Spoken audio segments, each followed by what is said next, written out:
Good evening.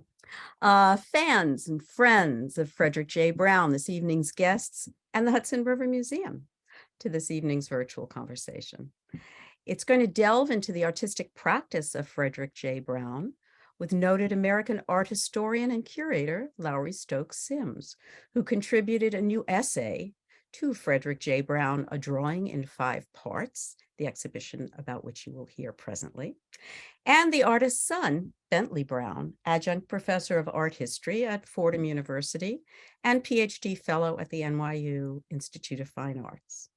The conversation will be moderated by Hudson River Museum Director and CEO Masha Turchinsky, who I will introduce now, and she will further introduce tonight's speakers.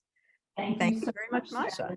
I appreciate that. Thank you. And it's so exciting. I'm as the virtual room fills, I'm seeing longtime friends, known names, and new faces. So this is very exciting. So this is a very special evening for the Hudson River Museum. It's a very special way to begin the month of February. It's a very special way to commemorate this exhibition. I have the distinct pleasure of introducing our two distinguished guests this evening, and I will do so by reading their bios. First, a specialist in contemporary art, craft and design, Lowery Stokes Sims has served on the education and curatorial staffs of the Metropolitan Museum of Art in 1972 to 99, as executive director and president of the Studio Museum in Harlem from 2000 to 2007, and as curator emerita and retired as curator emerita from the Museum of Art and Design, where she served from 2007 to 2015. More recently, she has served as an independent curator and consultant for numerous exhibitions at various institutions and has served as the 2021-22 Kress Beinecke Professor at the Center for Advanced Study in the Visual Arts at the National Gallery of Art in Washington, D.C. She received her BA in Art History from Queens College at the City University of New York, her master's in art history from Johns Hopkins University, and her PhD in art history from the Graduate School at the City University of New York. Again, this is a distinct pleasure for me because Lowery was at the Metropolitan Museum when I was just starting out in my own career in the museum world, and so this is a real thrill, a genuine thrill. So it's great to see you here tonight, Lowery. Thank you. Nice to meet you. Bentley Brown is a multidisciplinary artist, curator, doctoral candidate at the Institute of Fine Arts at NYU. His research at the Institute explores the pioneering role of Black artists and Black creative spaces within New York City's contemporary art movements of the late 1960s through the mid-1980s. He is the son of Frederick J. Brown. In his artistic practice, he is inspired by African-American cultural production, abstract and figurative expressionist approaches to artistic process, and the desert landscape of his native Phoenix. Bentley Brown uses the mediums of canvas, found objects, photo collage, and film to explore themes of Black identity, cosmology, and American interculturalism. Bentley was also the co-curator of Hudson River Museum's exhibition Order, Reorder, Experiments with Collections, which is also now on view at the Hudson River Museum. If we could go to the next slide, please. All right. So, a pioneering figure in New York City's art scene in the 1970s and 80s, Frederick J. Brown, 1945 to 2012, developed groundbreaking approaches to abstraction, figurative expressionism, and portraiture. And so this exhibition at the museum currently, and that we're going to explore tonight, features Brown's series of 5 monumental works on paper titled The Actress, A Drawing in 5 Parts, a recent gift to the museum. I want to make mention of the fact that we are deeply grateful to Marilyn Appel for this impactful gift to the museum's permanent collection. This is not just an exhibition, this is the forever home for these works. And I want to also express my deep gratitude on behalf of the museum to Dwayne and Phillips and Carolina Vomsler for making tonight's program possible. So again, we go back to, if we can go to the next slide. Thank you.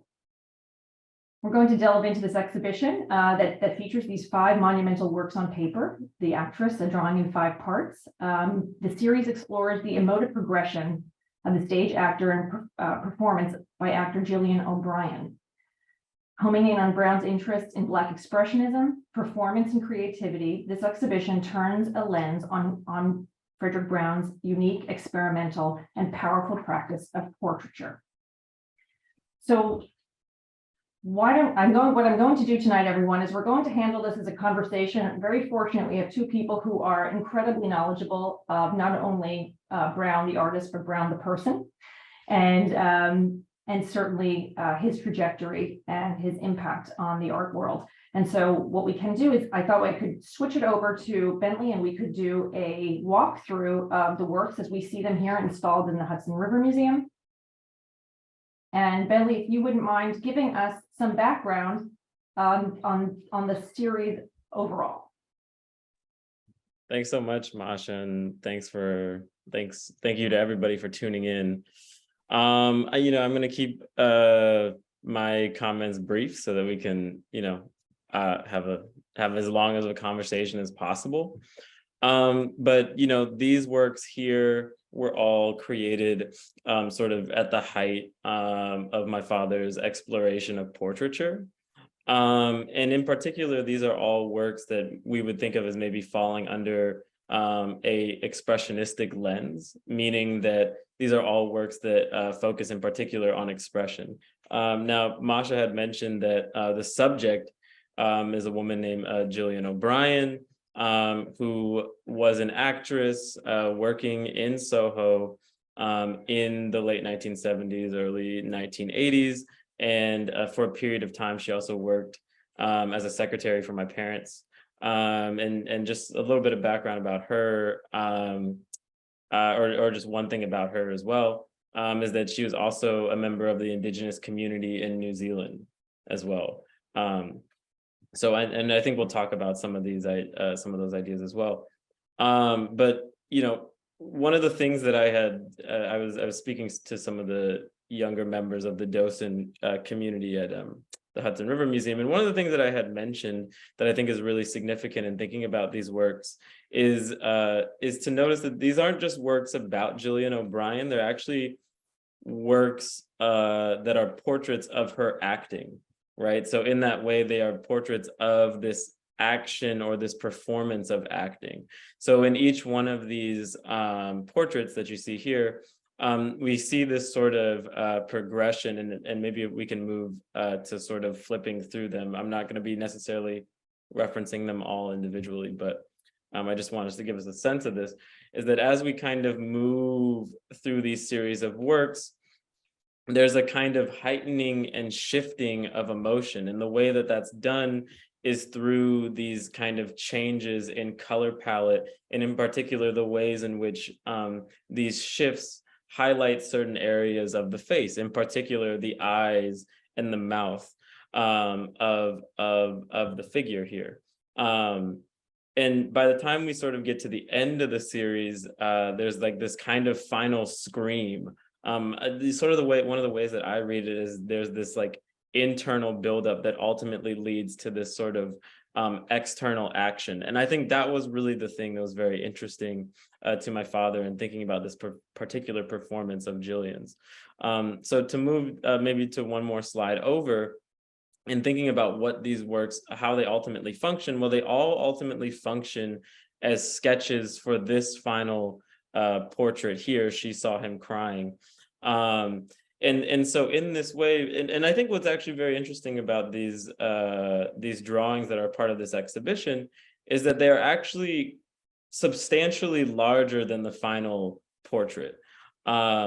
So, there's this, I think, playing with sort of size and intensity of color and emotion that actually ultimately leads to this smaller portrait that is extremely intense and vibrant.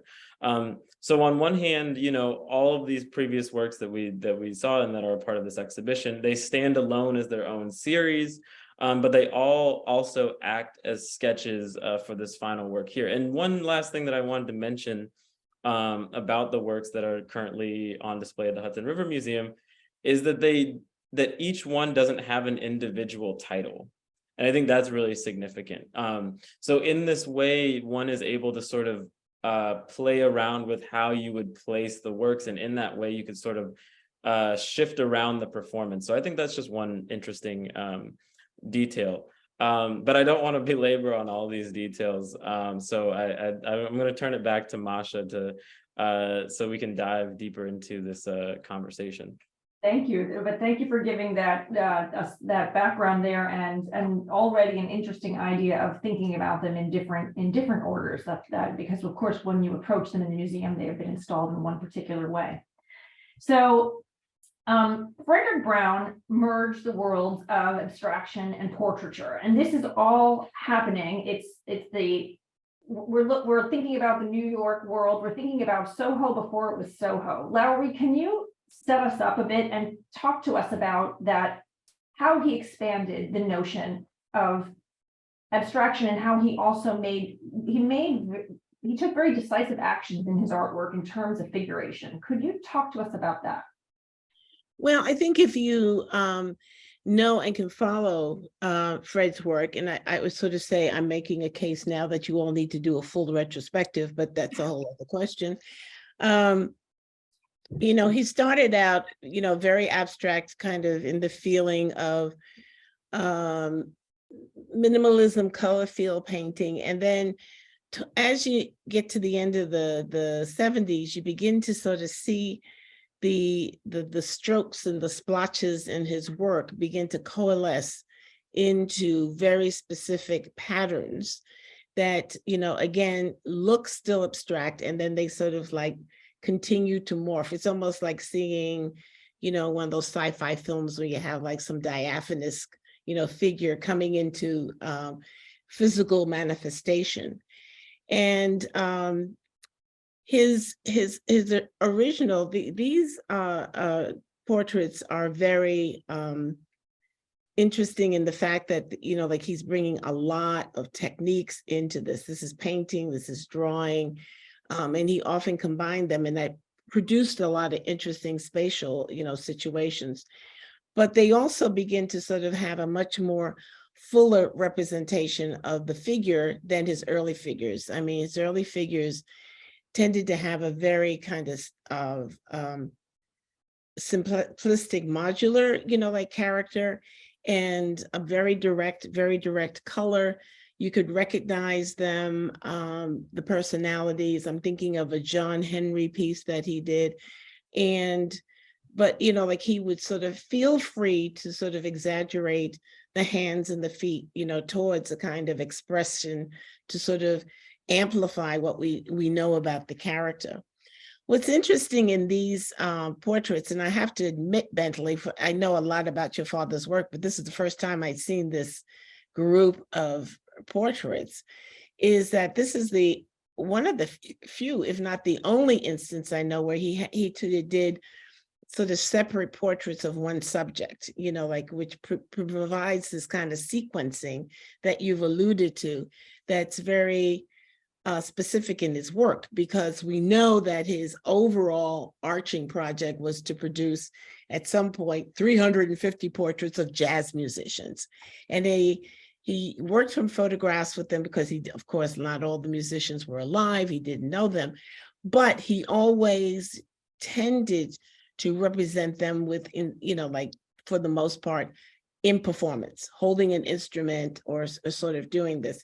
So this is kind of like a really interesting sort of aspect to his work that even I, you know, had not seen in a long time. And I think when we look at this portrait, it reminds me of some of the things I came in researching what Fred was saying about, you know, his portrait work, how a model that he worked with who worked with Warhol talked to him about how Warhol always paid attention to the spacing of the eyes, you know, like in such. And then also Fred himself talking about representing teeth. Now, in most portraiture, you know, people are just doing little, you know, little polite smiles. So this whole idea of his kind of fascination with the teeth, which you can see here in She Saw Him Crying, I think is really kind of interesting. So we almost have a diary of how he sort of used this way in which he could bring out his interpretation of the expressive potential of his subjects without resorting to a kind of photorealist kind of representation of them. Right, so he was less worried about that physical exactitude. He was Right. going in for, right, that expression and definitely that agitation. And I do think it's really interesting about the teeth. And I was drawn to a comment in your essay that actually is attributed over to Megan O'Brien, who observed that he had done that Brown had once stated that he had done 9 or 10 paintings of this performer, and when she cried, she let out a yell that was incredible. Mm-hmm, mm-hmm. Think about Yeah, it. because I think it wasn't just him. Performance.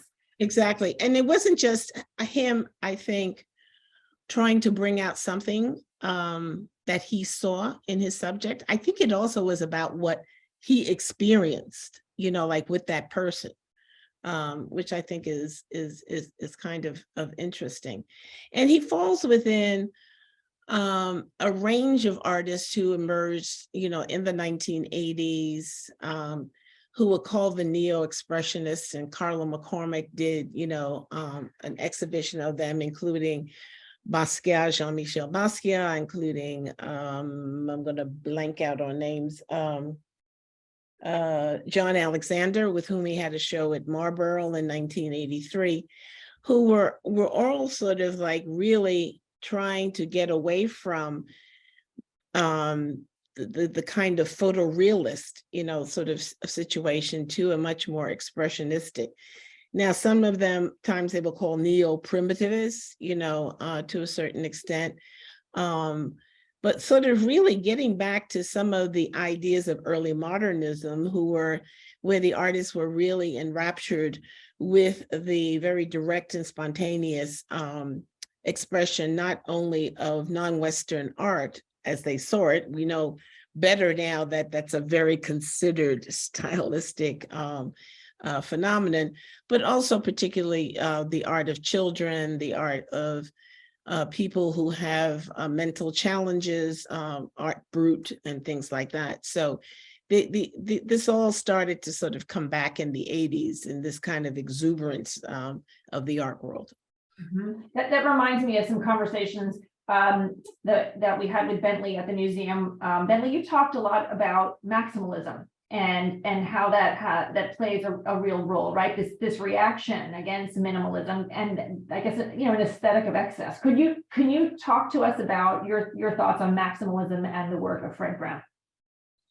Yeah, well, I also just wanted to comment on one thing that Lowery had said, just because I thought it was such a brilliant point. In this idea of these portraits being actually quite, you know, they have a particular precision if you look at it within the sort of wider body of the portrait work. But, you know, it ultimately then augments the kind of, it ultimately augments the performance, because it's almost like this out of body type of experience. So, you know, by tightening the figure, you know, it ultimately sort of augments or highlights the attempt to go outside of the figure. And I think we really see that in a work like this. So I just wanted to say that. But in terms of this idea of maximalism, as has been sort of theorized by both Kelly Jones and Barbara Chase, is it's this sort of notion that it's this reaction against minimalism so as to incorporate all of these kind of ideas, such as the sonic, such as performance, and even in this case, you know, like in looking at this work here, such as the figure as well as, you know, texture, vibrancy, all of these ideas, you know, thinking about bringing all of this into the work. And in that way, you know, it creates this, I think it helps to create that impulse for the figure, you know, in looking at the work that is sort of my father's movement a little bit before this, the movements in figuration. I think one sort of underlying theme is they all have a narrative bend, right? And, you know, I think then that sort of bleeds into his approach to portraitures. They all really do have a narrative blend, even in looking at this series, or narrative bend, even in looking at this series here. And I think that's part of what makes it so powerful. So I think for my father, this idea of maximalism gave him sort of sort of allowed him to bring in this impulse that he already had for storytelling. I mean, as Lowery can attest to, you know, he was an amazing storyteller, whether it be on canvas or certainly whether it be in person. So I think he already had this impulse to really try to tell a story with his works, right? And while there was sort of a wider scene, you know, outside of him, you know, wider sort of contemporary art space that was thinking a little bit more formal in terms of formalism, thinking a little bit more conceptual. I think this framework of maximalism in sort of this aesthetic of excess gave him the opportunity to sort of create these narratives that were so fascinating and interesting to him. Yeah. Actually, could we go back for just a moment to refresh our viewers' memories today of just the works in the space again before we go on to some other works that people were looking at. Just the whole, if we could just look at the line up there for a moment. I know some people who joined maybe a minute or two late probably would benefit from seeing them. And again, I'm going to go back to your point about, I hadn't thought about it, Bentley, but that they just thinking about how different it would feel if they were in a different order. So, and then, right. And so you have, I guess, I know when you were speaking actually with a group of young people recently at the museum, and you were reminding them that this person is in character and he's capturing. So there's a mask-like element, right? This person is there's a facade. There's something that we all have to navigate. There's a layer in between. I guess something that's like an extrasensorial experience. Can we go forward, Allison, to after these portraits, please? Another look here at the. And I just want to say that there is a kind of aspect of synesthesia, I think, in the way that he's using color to sort of like really heighten what the emotions are about, you know. And I think that you almost can't read the emotions in these paintings without sort of, you know, like being caught up in the way that he's using color in that sense, you know. So red, you know, has a really powerful presence in these works to sort of express the vibrancy and the heightened emotion that you have that sort of comes through the whole thing.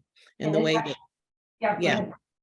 and the way he sort of plays around with the hair almost, you know, like is a reflection of the mood, you know, to a certain extent. Yeah, that's such a good point. And I think also it's hard to say what you encounter first.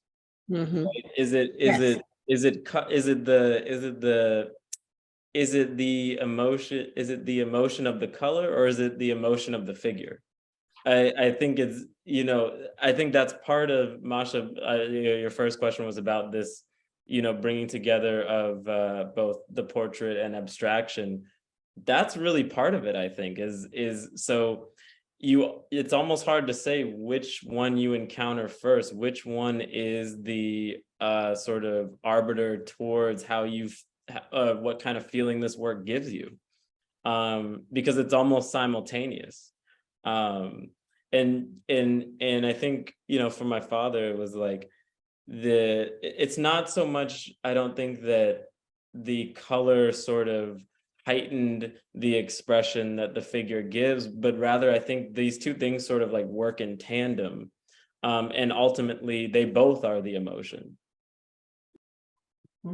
Now these works, Fred Brown's studio was down on Wooster Street, right at 120 Wooster Street. It was the Soho neighborhood, and it became a central gathering place. It was a gathering place for artists, musicians, writers, dancers, other performing artists. And I understand also that that music was central to the experience there. Could you tell us and our audience something more about that, and how that played a role in the works that we see here and other work by Fred Brown? Where's music, and is it central? Is it when you see these works, do you have a particular soundtrack or experience? Any insights there? Well, Fred's origin story is that he came to New York and sort of fell into the studio Warren at Coleman. So from the beginning, and Anthony Braxton was a very close friend. So I think from the beginning, he was really caught up in, sort of jazz and musicians, like in that sense. And, thinking about many conversations I've had with artists, particularly African-American male artists, the whole idea of their ambition to create a work that, whether it's abstract or figurative, that has the impact that jazz has had on American society is a frequent theme, that you come. And the fact that Fred, did have this kind of project, his ambition to do these, portraits of jazz musicians everywhere. And he made pilgrimages to northern Mississippi. He grew up in Chicago, which was sort of like the terminus of, sort of African-American musicians migrating from the South, coming up, along with places like New York. I mean, Chicago certainly was, a very important sense. So, and then the other thing is that he always describes, being in the studio with the music on very loud, so that, the music, he sort of, I guess, garnered energy, from the music as he painted, and this is an experience one hears a lot. From African-American artists of his generation and slightly older. So I think that's, sort of really built in to the nexus of what he's doing. And we're excited because as the show progresses, we will be filling the galleries with music to give people that sensory experience that we could kind of imagine going back in time to that Soho studio. So that we're looking forward to doing that.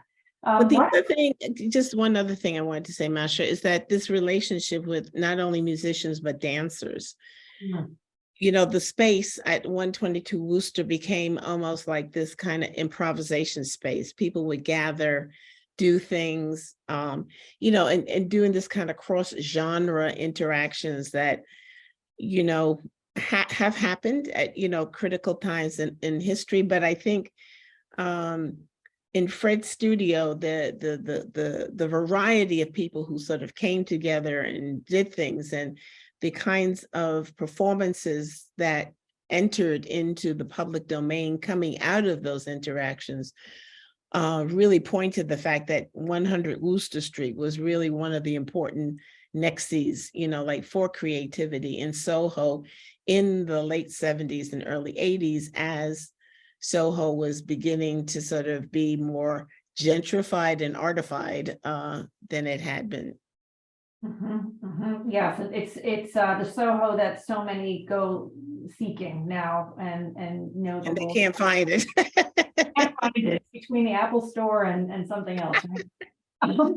Bentley, this one I'm going to ask you just to step out of the art historian role for a moment, and just could you give some insights about this kind of environment as a young person growing up in this space? Could you, I think we have a lot of people on the Zoom tonight who would love to know, what was it like to be a young person witnessing this, and how has that impacted your own practice and the way you view the world, having this towering figure in the art world and a lot of activity at 120 Wooster?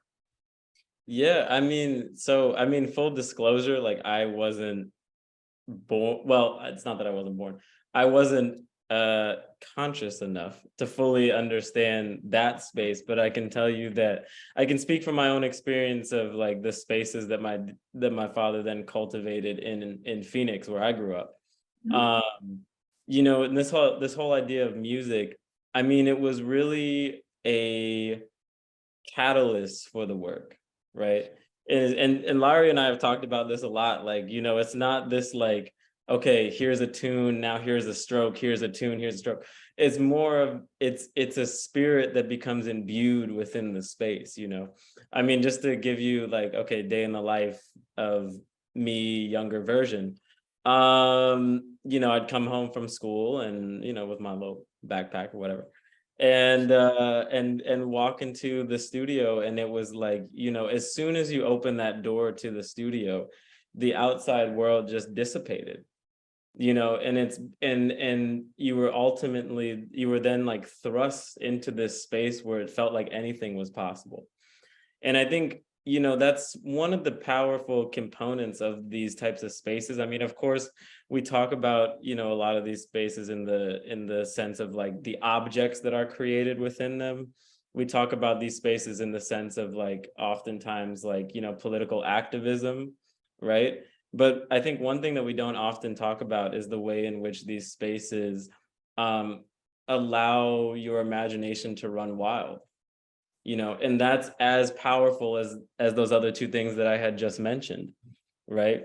And so it really felt growing up that anything, you know, my sister and I have a sister that's 10 years older, but anything my sister and I, you know, could imagine could become real, you know. So in this way, you know, of course, like as like a child of an artist, you know, circumstances are a roller coaster, but you know, despite whatever might be going on in the outside world, you know, you knew that, okay, like if I can envision it, I can make it happen, you know. And oddly enough, it was again really music that was like the catalyst for imbuing the space with that spirit, you know, because the music itself is saying that, right? Like the music itself is also saying whatever I can imagine is possible, you know. And we could take that all the way to the furthest of like, you know, how things like jazz music even come to be amidst environments of oppression, right? But it really was that kind of space where it felt like anything was possible. And they were really amazing spaces of creation. So when I look at works like this, or like the works that are up right now, you know, I don't just see them as like paintings, but rather I see them as markers of that space of creation, you know, in a very similar, you know, I guess like in the spirit of like Alan Caprow and thinking about, you know, Jackson Pollock. It's a similar type of idea where it's like these works to me are sort of markers as well as you know, spaces themselves of imagination. And in that way, that's why they're so powerful, in my opinion, is because they are spaces within themselves. They are spaces of freedom within themselves. Yeah, I think that's an important point because, you know, like as a young person coming up in the art world in the 70s and 80s, I mean, the notion of possibility was amazing. And it wasn't necessarily a given for people like me and Fred. We were African Americans, and you know, like the art world wasn't all that kind of like DEIA as it is these days. But the thing is that I feel kind of privileged, and I know talking to a lot of my cohort coming up, Leslie King Hammond, Deb Willis, and people like that, the fact that despite, you know, the fact the art world might not have taken us seriously or what we did seriously, we had the energy and the sense of freedom that we could do anything. I mean, sometimes I look back on what I did when I was young and go, Jesus, how the hell did I, you know, sort of really think about, you know, doing that? But I think it was the beauty, you know, of the times. You know, there was something to being kind of like an outlier, you know, where people ignored you, that you had this extraordinary amount of freedom to dream and do things. And I think that that's what really characterized Fred. Fred always had, you know, like I'm sort of thinking about all the interviews I did with him in the late 90s. Fred always had a vision of what he wanted and where he wanted to go. Now, sometimes he didn't know how in hell he was going to do it, and he would just stumble into it and, like, go for the best. But there was a way that we could be open to possibilities, open to meeting people, and in those kinds of, like, sort of very enthusiastic, spontaneous, like, impromptu ways, something else would come out of it. And I think that that's the exciting part about, this period that we're talking about with Fred's career. It's what's quite wonderful is to hear it that his spirit would imbued a sense of possibility in his own child, but did it for you as a friend, and now continues to do that with people who are experiencing them now in 2023. Right. That's quite powerful. That spirit is clearly something is emanating from these works that allows that possibility to continue. That's quite exciting. I don't add one more thing. Yeah. I think it's the spirit of the person. I think, like, it was him. The works are merely just a marker. I think it was his spirit that was really inspiring in that way.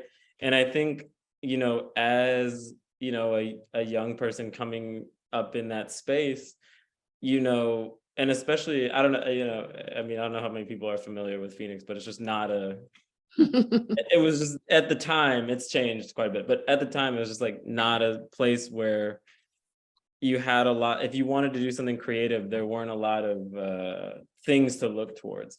But I think more than anything, it made you, like, not afraid to take a chance, because, again, like, at the very least, at least you could try to make what's in your imagination come to life. And I think that was the message that he drove home to myself and my sister constantly, that just hold on to what your dreams are, and do everything that you can to make them come to life.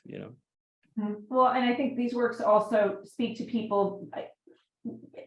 See if I can say it the right way. Who among us has not been an actor in some way at some point in our lives, right? Holding the hairbrush in front of the mirror and acting, right? And you know that he's capturing this person who is trying on roles. And we can relate to that. We may not know what's going on exactly in this person's head, but he's giving us clues. He's giving us color clues. He's giving us agitation clues. He's getting physical clues, and then the rest of it he's letting us figure out by ourselves, which is empowering. Which it's nice when someone doesn't tell you everything and how to think, right? It gives us that space. I think we have some other images that relate to the show or draw some interesting parallels and intersections. Oh, okay, here we go. So, Lowery, you selected this. I know that Chuck Close was part of your essay, this work of Leslie, finger painting, 1985 to 86. And I know you didn't select it because it was exactly what Fred was doing, in fact. So could you talk to us a little bit about where's the similarity, where's the departure, what caused you to think about this work in the relation to your essay about his work?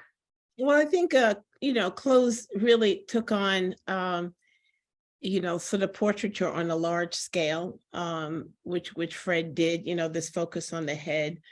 This is pretty straightforward, but in his later portraits, the shadowing, the volumes and everything become these abstract designs, like that sort of activate the surface in a way that is really comparable to what Fred was doing.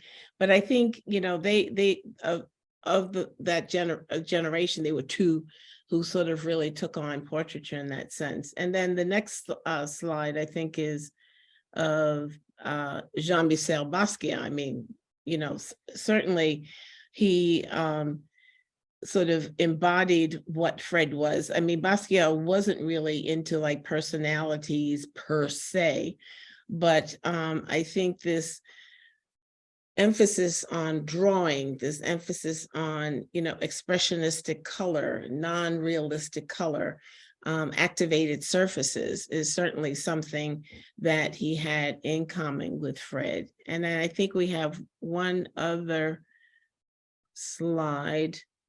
And this is an artist I didn't know, but I came across her, you know, like in writing my essay and doing research. Her name is Alex Garant.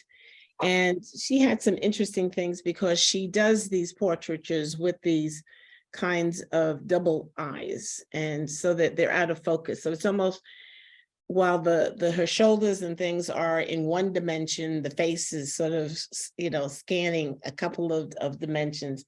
But I thought about it in terms of what Fred had saying that we discussed earlier about, you know, the importance of the eyes, you know, like in sort of like these representations. And she sort of said, in sort of creating these works, I have it written down here, it plays on the physical response when your vision tries to adjust and adapt the image for full comprehension while you're aiming to engage the viewer in the piece.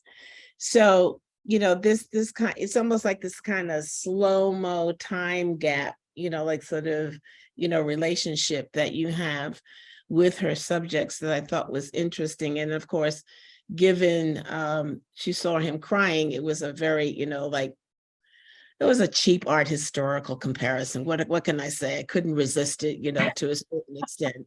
But you know, like, I think, you know, it really, I didn't know that, I don't know that many artists who do this kind of thing. And they both have this kind of surrealist, you know, sort of connection, you know, that is very, very strong. And we have a question that came in from the chat that I think is a nice time to introduce it. Howard Weiss has asked, what made Fred Brown decide to specialize in portraiture as his means of making a larger cultural artistic statement? What was it about portraiture that you think was so gratifying? Because there were other ways that he made that, you know, he held strong to that figuration. What do you think it was about portraiture?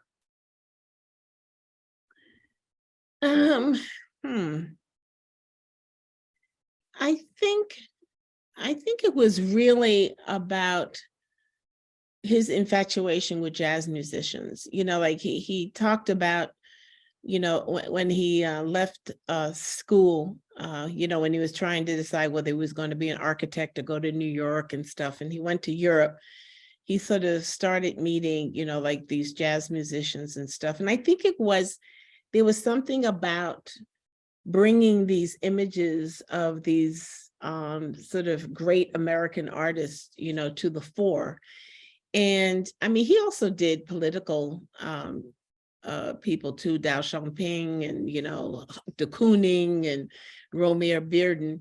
And I think it was just his way to sort of get involved in persons and personalities. And it was something that nobody else really was doing besides Chuck Close, you know, like to a certain extent. Bentley, I don't know if you have any other ideas about what he was into this. Don't worry, I remember other things that you've written. You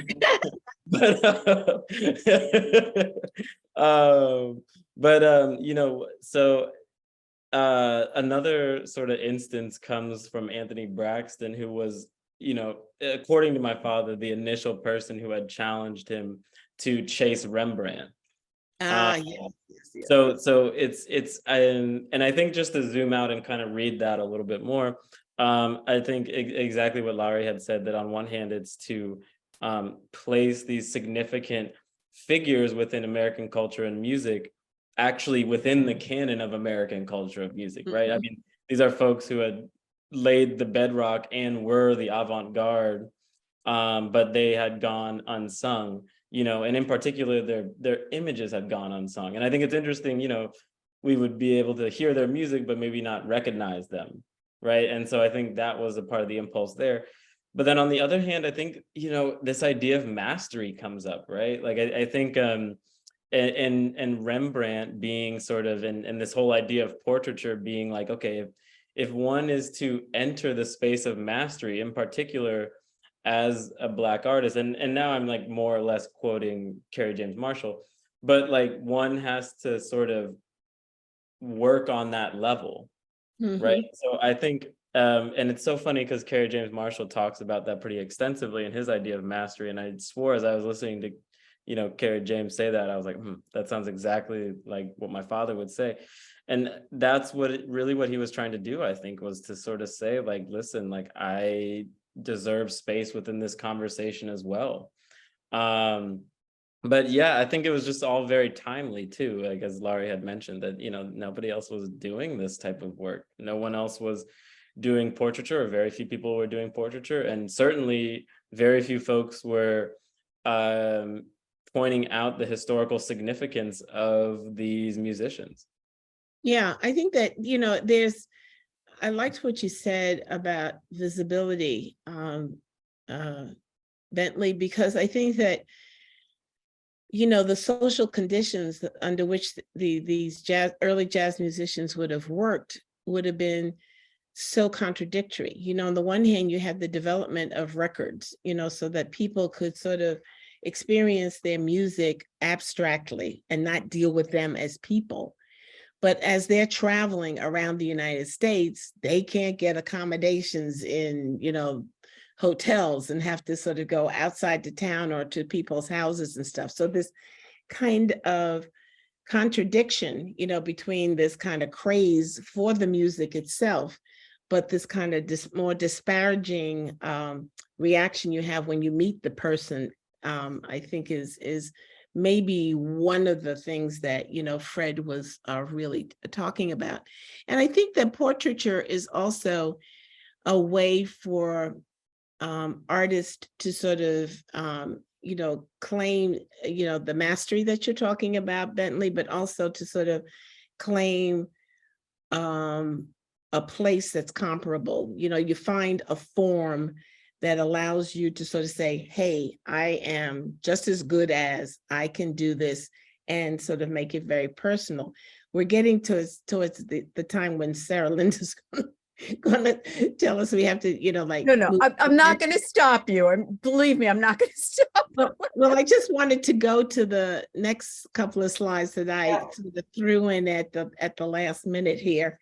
One of the things, when I was a Beinecke Fellow professor at the National Gallery, I did this, what I called my COVID boredom project. Was I get up every morning and I read all the art newsletters and stuff. And like by the spring of 2021, there was just this extraordinary number of Black artists that were in the marketplace, like on Artsy, on ArtNet, like everywhere, and for somebody who struggled to find, recognition for Black artists, like this was like, whoa, and, the proliferation is mostly figurative, mostly painting. There is some photography, but I decided to sort of focus on painting.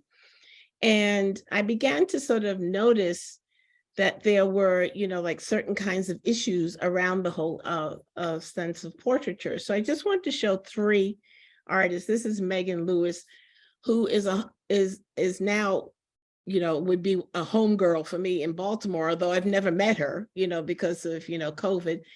But I was struck by this way that she approached the portrait and the planes of the face using different kinds of colors and very stark contrast that Fred did, and sort of using the color to sort of bring out something, like in the Sitta's personality. And then the next one, who's gotten a lot of play in the marketplace, is Amoako Boafo. I mean, he even had his paintings thrust into space on the on the nose of, I think it was Jeff Bezos's rocket. Anyway, he really came to notice with this technique that he used, where he uses his fingers. So it was like this way that he really got into, like literally touching, like sort of like his subjects in a way that's very, very powerful. But I think the textualization and the abstraction and the focus on color and physicality is very similar to what we see, like in Fred's work. And the last one is Serge Atukwe Klothe, who paints a lot on corkboard. And in many of his portraits, uses oil paint and duct tape. So it's, again, it's a very textural kind of situation, but, you know, like this kind of like focus on the sartorial aspect of, you know, sort of like Black, you know, physical presence, that's really, really important. And there's a lot of a lot of critics have looked at this work over the last 2 years and really remarked on the fact that portraiture has been so important. There's a lot of figural work, but portraiture seems to be so much the focus of the work. And Ashraf Jamal, who's a critic from South Africa, he sort of wrote a piece about Serge Clotet's work, and he was sort of talking about whether this hypervisibility of the portrait was a case of reconciliation or a need to right a historical wrong, reboot the canon, or ensure diversity and inclusion. But he said this sort of interest in Black portraiture can't be considered without recognizing prior oppressive and extractive imperial history. So in the same way that I think that Fred was trying to right wrongs, bring visible the invisible, I think that this new work takes on a lot of characteristics and a lot of goals that are very similar to Fred. I can't say that these artists know Fred's work. You know, I would hope to do so. And maybe, you know, the next stage in my research would be to go, so who influenced you, you know, in that kind of sense. But it's been kind of extraordinary. And just to give you an idea of numbers, between April 2021 and September 2021, I collected 500 individual images of Black artists all over Africa, South America, the United States, some even in Greece and Eastern Europe. So it's a large contingent of artists who are really changing and sort of bringing Fred's legacy, I think, into focus. That's incredible. Just the in that short period of time that you've been able to find so much evidence of that transformation over time. That's great. I think before Sarah Linda tells me that we have to. Well, I guess I'm seeing some questions in here. Everyone, thank you for those who are adding questions. And if you would like to, while we have Lowery and Bentley here, and now that you've heard from them, if there's anything that you want to put in the chat, this is a nice opportunity to do that. We do have, we are already getting a comment. Great job, Lowery, love making connections with additional Black artists. Question here about de Kooning, and you have someone thinking about de Kooning, and the more that she looks at both of their work and also that of Basquiat, thinking about the three of them, and maybe just thinking of anything else you want to. Is there anything else you wanted to add about how those works are related, de Kooning and Fred Brown and Basquiat? Anything from you, Bentley? Anything? Well, I mean, you know, I'm not sure if we had touched on this, but you know, de Kooning, my father really saw de Kooning as a mentor. You know, my father at one point was with Noah Godowski Gallery, who at the same time was representing de Kooning. So that's the connection between the two. But yeah, for my father, de Kooning was a real guiding light, and it makes sense, right? I mean, you know, if you think about de Kooning's predilection, it's for the figure in abstraction, and so I think there's a clear connection there. And then in terms of sort of the connection between my father and Basquiat, I think, you know, in many ways, my father was really a precursor to what would then be the impulse in the work of Basquiat for sort of the figurative form, you know, and the signs and symbols of the figurative of like a figurative form, as opposed to necessarily individual figures. I mean, my father began that sort of work in the mid 70s. So I think in many ways, my father in that case was one of those people who was a light for Basquiat. And I think it's something, I think it was like my father's friend's nephew was Basquiat. There's some connection between my father and Basquiat. I can't remember which, but I do know that my cousin, my late cousin Deneen was friends with Basquiat. So he was like a younger generation amidst, you know, kind of the older generation of folks that were in Soho. So I think with those three people, you sort of see a very interesting, you know, line of influence. Yeah. Yeah. Thank you for making that connection for us. Let's see, I wanted to see if there was anything else. We are getting comments about someone who is now you're making, Laura Vogels, you're making her think about how portraiture can be doubly personal, that expressive of the artist as well as of the sitter, that the layers of expression. And I guess I will ask for your closing remarks. One that I drew myself from Lowery's essay, and I thought about it for a while, was Fred Brown commenting on something that David Hockney had said and then adding his own thoughts. So David Hockney, so Fred Brown is talking about this, but he's mentioning David Hockney and saying that David Hockney once said that the difference between a photograph and a painting is time. But I think ultimately to become timeless, you have to be painted.